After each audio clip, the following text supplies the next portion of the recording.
Sortons la définition de 5 de mise de fonds. 5 de mise de fonds, c'est pour un propriétaire occupant qui achète sa première propriété. C'est aussi simple que ça. Donc, je veux m'acheter une maison unifamiliale, c'est ma première maison, je mets 5 de mise de fonds.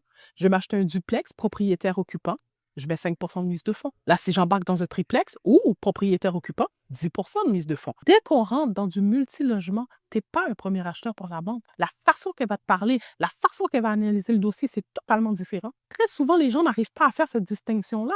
Ou sinon, les gens sont propriétaires présentement, ils ont acheté leur maison unifamiliale, ça fait 10 ans qu'ils habitent dans leur maison unifamiliale, puis ils t'appellent, puis ils te disent « Ah, ben là, je vais acheter un plex. OK, parfait, as-tu 140 000 à mettre ou 150 000? Hé, pourquoi j'ai besoin de tout ça? J'ai juste 5 de mise de fonds. Oui, mais chérie, tu es déjà propriétaire d'un bien, tu habites dans une maison unifamiliale. Là, tu vas acheter une business, tu vas acheter un duplex, un triplex, qui est considéré une entreprise, une business, surtout lorsque tu la loues au complet. Pourquoi que la banque va accepter que tu mettes 5 de mise de fonds? Exactement, Marcha. Il y a beaucoup de gens qui veulent grandir rapidement leur parc immobilier. Et honnêtement, c'est bien. Mais là, il faut prendre la différenciation entre les deux. Est-ce que tu vas aller vers un investissement à 5% de mise de fonds? Donc là, on parle de duplex, on parle de condo, on parle de maison unifamiliale, dans laquelle tu vas mettre 5% de mise de fonds, ce qui va être beaucoup mieux pour un premier acheteur. Peut-être tu vas juste devoir mettre 25, 50 de mise de fonds, qui va être ton 5%, dépendamment de la capacité d'emprunt que tu peux avoir avec la banque.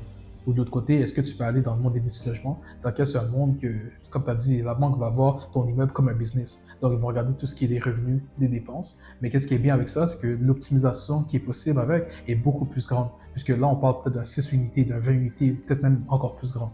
Donc, la question à te poser, c'est simplement, est-ce que tu veux rentrer dans l'immobilier en mettant 5% de mise de fonds pour te permettre justement de faire tes premiers pas, ou directement aller dans la cour des grands, dans lequel justement tout ce qui est en termes d'optimisation va être encore plus grand. Donc, l'argent que tu vas aller chercher va être encore plus gros. Qu'est-ce que tu veux faire?